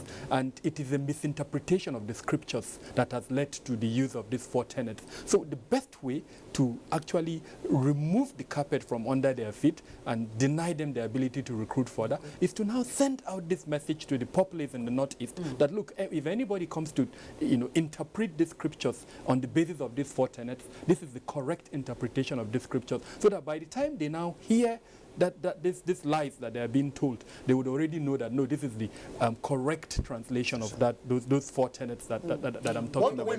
What do we know about media reach in the Northeast, particularly radio? I mean, we're talking about television now, and radio, and then the appropriate programming for the kind of things that Malam Kabir is talking about. Let's begin again once again. The commanders I met, I was thinking, I'm sure they are going to play that interview very soon. He, after telling me all the everything, he said now there are many of the insurgents that want out. Since they want out, but they don't know what to do, and they don't know what how government will accept that. He now said they listen to radio. They offered, the Boko Haram commanders offered to be used to send the radio message, because they have large followers. Most of their commanders, they have followers. They will tell them what to do because they listen to radio, that government should use messages, radio messages, to the people in the bush, and will get most of them are willing to give up the fight. Yeah, Mohammed, you had an interaction, so we'll play that interaction now for the benefit of our viewers. I just wanted to say that the number of the orphans within Bakassi camp is... That's the camp you visited? Yes, that's the camp we visited, and it has the second largest number of displaced persons. Okay. It's over 1,500, while you have about 100 unaccompanied children. All right, that's unaccompanied children. Let's listen to that interaction between Mohammed and a repentant imam of Boko Haram. My brother invited me to pick my children who were with him. I never knew it was to lure me into the group. I was made to teach children and adults the Quran, and was later appointed as the judge who settled disputes among followers and even communities in our enclave. I was trained as a fighter, but have never been to the battlefield. It took me about 2 years to plan my escape. The opportunity presented itself when our position was overrun by the military. I escaped and presented myself to the civilian JTF, who handed me over to the military. Suka zo suka dauke ni, su kuma suka kai ni wajen sojoji, sai na musu bayanin abubuwan da suke tafiya da ni. All right. Mohammed, let's get some more insight into that very brief interaction, because some of us who cannot play fully because of security considerations. The guy there is the imam, that is the scholar. He talked about how he was lured into there, and then he has been trained as a fighter, but has never been to the battlefield, he has been adjudicated and everything. He now says that majority of these people are uneducated, they are illiterate, and they are easily persuaded. At the beginning, you see the recruitment, like the other main commander, because the other guy is the Amir. The other guy I interacted with is the major person, the major catch, of the Boko Haram is, and like he stated that the division between the Nur group and the Shauka group was one of the main reasons why the Boko Haram was weakened, because they were infighting in between them. Bitter rivals. If you are on this side, if this side gets you, they kill you, and vice versa. So, and again, they said the new courage, as you call it, the new courage of the Nigerian military and the fight now made them to that food supply has been cut. They don't have any other things. They are now forced to start looking of way to bolt out, or it's either you run to survive or you remain to die. Okay, Mama, we'll take a clip from the interview and let's you had with the commander. With the commander, let's find out more what you discussed.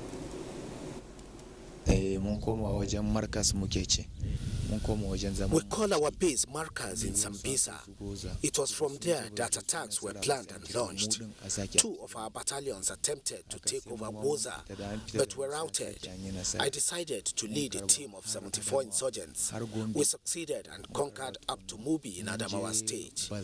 It was this bravery that made the deputy of Imam Shekau Abu Asmau to make me an Amir, that is a commander. I have never lost a battle that I have led, but I have suffered defeat while being led by some of our commanders. In fact, the incident that led to losing my leg was as a result of encounter with government troops. I was one of the only 2 survivors.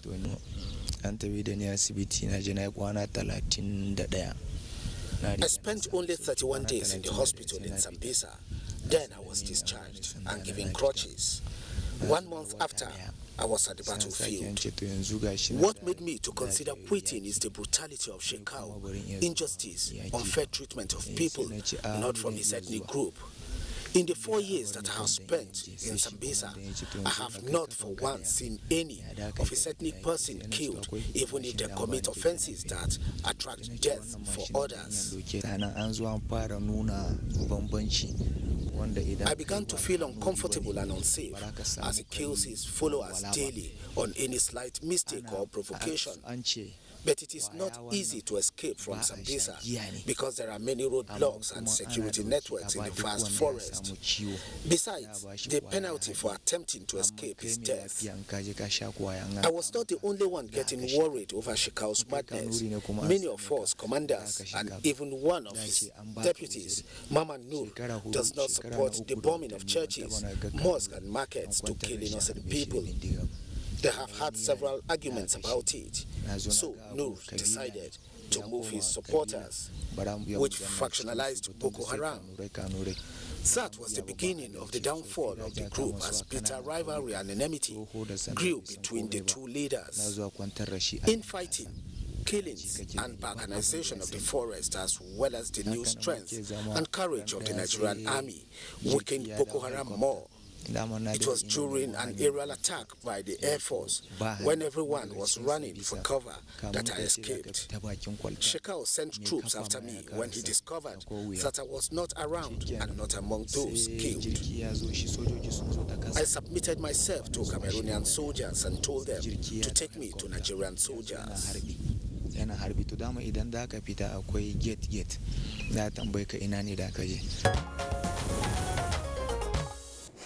Wow. Well, Mohammed, I'm sure there are more revelations from what we got now. Now, why would he rather go submit himself to the Cameroonian soldiers and not the Nigerian side? One, like he stated in the interview there, he became disenchanted, and that he is on the side of the Shekau side. Yeah, exactly. But he said the Mamano group was more fair, and they don't believe in the doctrine, just like he rightly pointed out, in bombings of churches and everything. And the Shekau was brutal, and he was favoring his ethnic group. So all this, and they coupled, but one thing I realized is that it was getting tough for them. It was, exactly. No food No supplies, no food supplies, and then the condition which they were operating, it was becoming tighter and more difficult, and he was not feeling safe any longer. No one, he's one of the toughest commanders. Like I said, he has never lost a battle. He's a very young man, very young man. It's not up to, I don't think that guy is more than 30. Remember, but he said he led, but he has never lost, and that he was one of the reliable person. But then he still is not, especially he has lost a limb. So his usefulness to Shekau is getting, is no longer, yes, so he can be sacrificed anytime. Okay. Yeah, Claire, you wanted to say something as well. I just want to buttress what he said. In addition to the division, the factions, he also said that, the Nigerian military, there was bombardment, aerial bombardment, both from land and air and everywhere, so they were really, decimated. And I think that was probably one of the reasons why he had to, submit himself, again, given, of course, the fact that he had also lost, a limb. Okay, there were also female suicide bombers. Exactly. The female suicide bombers there. You can see they are young. The other lady has been married. All right. What we'll do? Let's see. There's a clip. I mean, from your. So there are visuals of those suicide potential suicide bombers. They were used. Let's see. Yeah. Let's see. All right. You can see. You can immediately see their faces clearly. No, but you could speak to this, Mohammed. Yes. The other lady in Stripe Justine has been married to her husband for 8 years. But 4 years ago, he took her into Zambia, which she did not like, according to her own statement. And she was not distant. So when they were looking for somebody's side number, she said she was drugged and then taken on a motorcycle. And then she was just close at the outskirts of the town. She was dropped and asked to move on. But then she said she doesn't know what happened. She sat down. And then the soldiers on parade team came, and they were cautious because of something. They came this way and they saw that she was stripped with bombs. Well, for the other lady, her village fell to Boko Haram and she was captured, just like many of them. And she was forcefully married out to one of the Boko Haram members, like she said. But just because every day, even when I was talking to her, she was crying. She said she kept crying for 6 months non-stop. So they just decided to use her as a suicide bomber, and she was taken on a motorcycle and then dropped outside town as well. And she said she was drugged, but the civilian JTF intercepted her right outside called in the military, and she was stripped off of the AIDs that were stripped on her body. But Claire, when you saw those ladies, what were your reactions? I just it was just unfortunate, quite unfortunate, and because I didn't get to speak with them because of language barrier. Yes.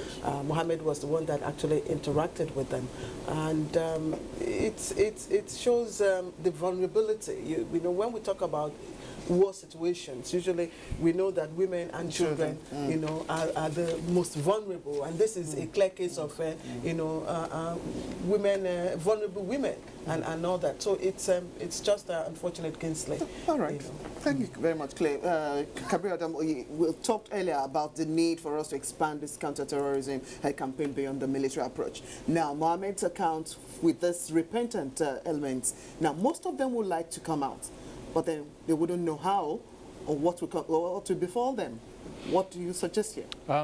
I know that there are a couple of initiatives that are out there. One of them is the Safe Corridor initiative that is being managed by the Nigerian military. If we ask ourselves, is that enough? Is it the terrorist groups, are they aware?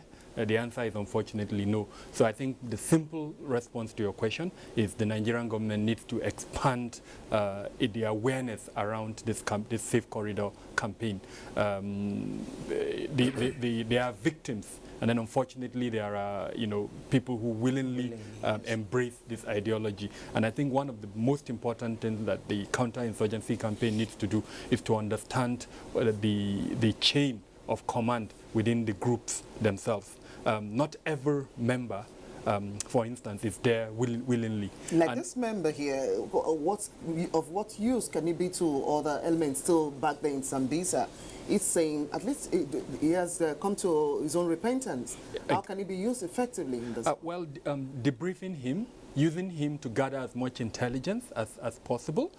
He's mentioned a very important element around the Sambisa forest. He's mentioned the issues around gate within the place they call Marcus. These are elements, and you know, we cannot overemphasize this point. The intelligence component of the counterinsurgency campaign, unfortunately, is not good enough.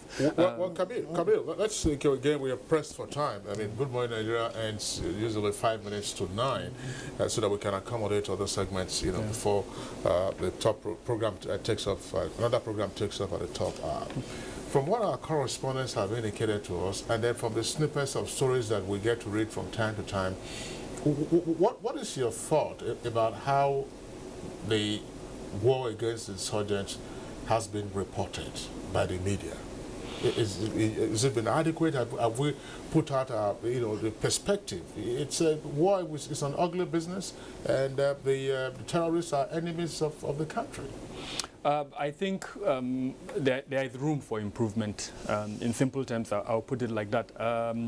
The Nigerian military and other components that are involved in the war against campaign, they need to embrace closely more journalists.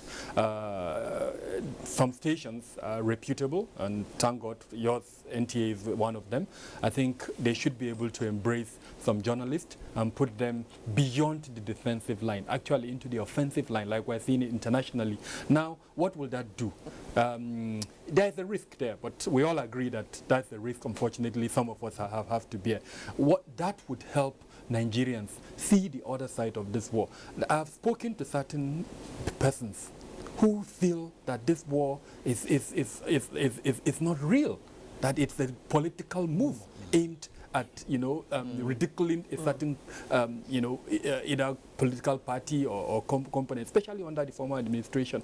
But when you are able to see pictures, you are able to hear live from the front line, then it defeats this conspiracy theory that is out there. So I believe the Nigerian military needs to involve more journalists beyond the defensive line into actually the offensive line. Let them bring pictures. Yeah, Claire, we'll come to you just to get your closing thoughts, but just to indicate that our viewers have also sent in additional sets of tweets, Adekunle tweets. A sad story from the IDP camp.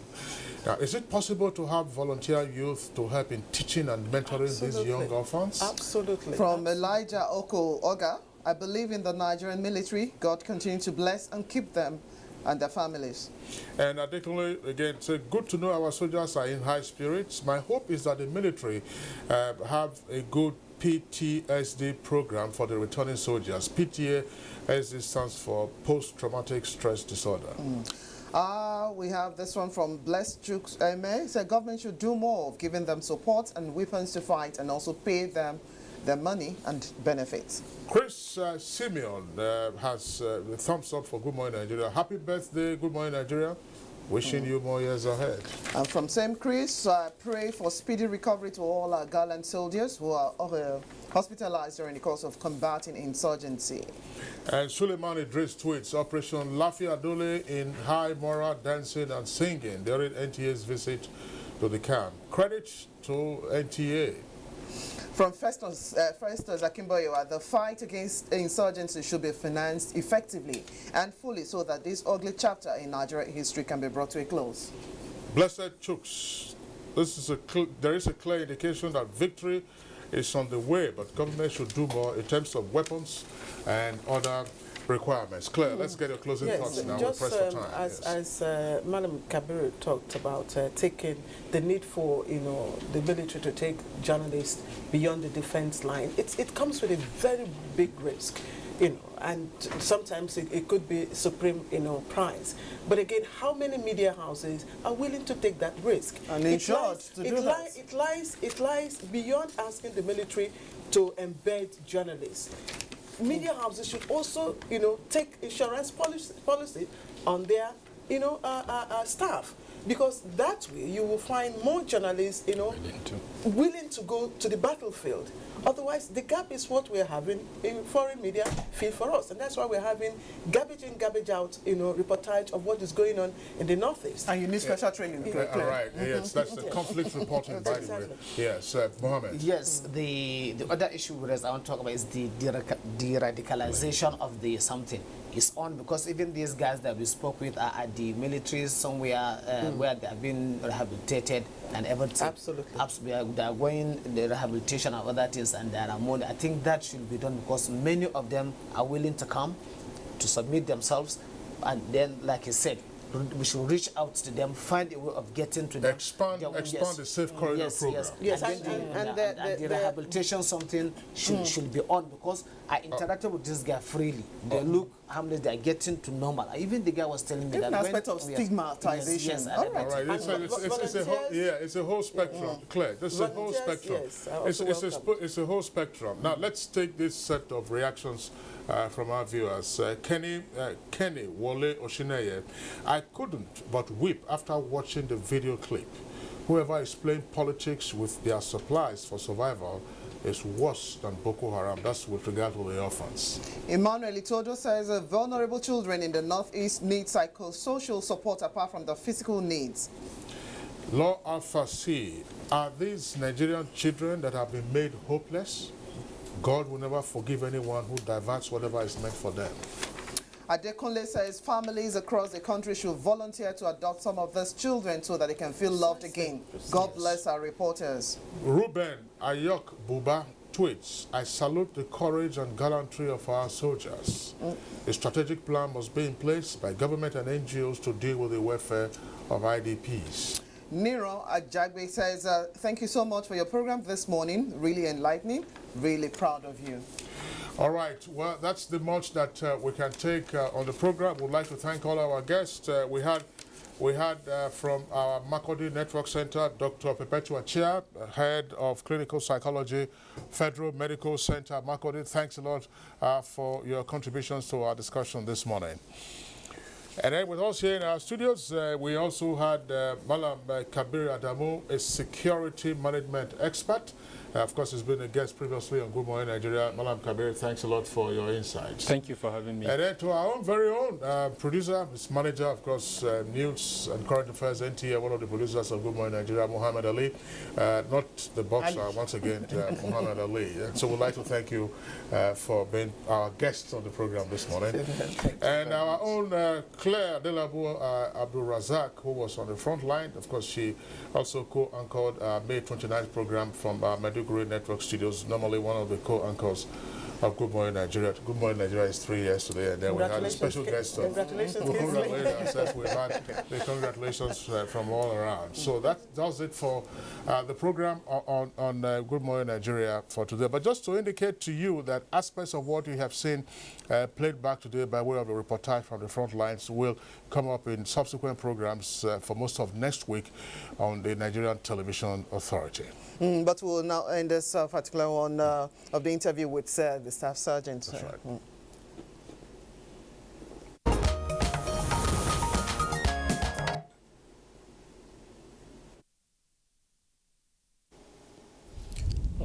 That is why you can see we are in the defensive area now.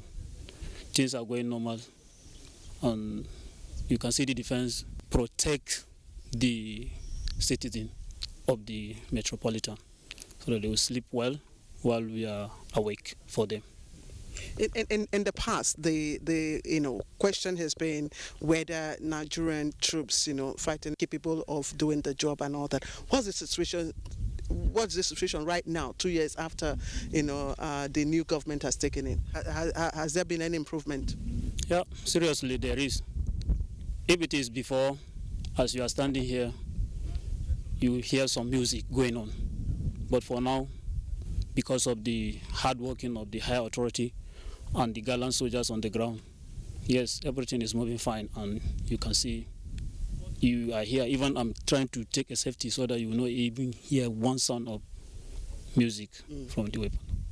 Okay, now for you, what are your regrets? What are the things that pain you? The challenges that you think needs to be addressed? For now, there is nothing to complain about, as far as already the insurgencies are down, and definitely it's just to swap the remaining ones. But the authority is working hard to see how we can do that.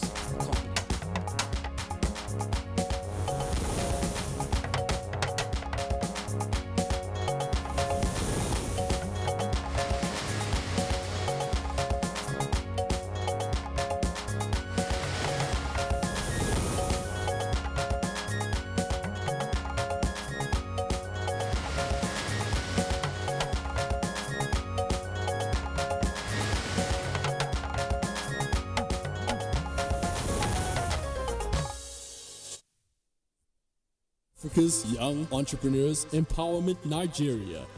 Do you have a business idea? Do you want to take your business to the next level? Africa's Young Entrepreneurs Empowerment Nigeria is empowering thousands of people this year. Be part of it.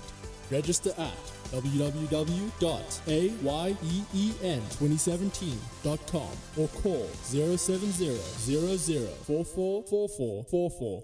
Iron, showcasing and empowering Nigerian entrepreneurs.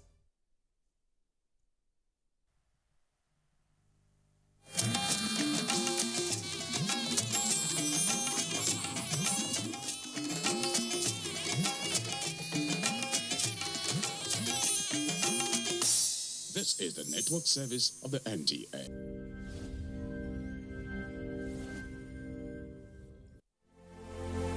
We are the future.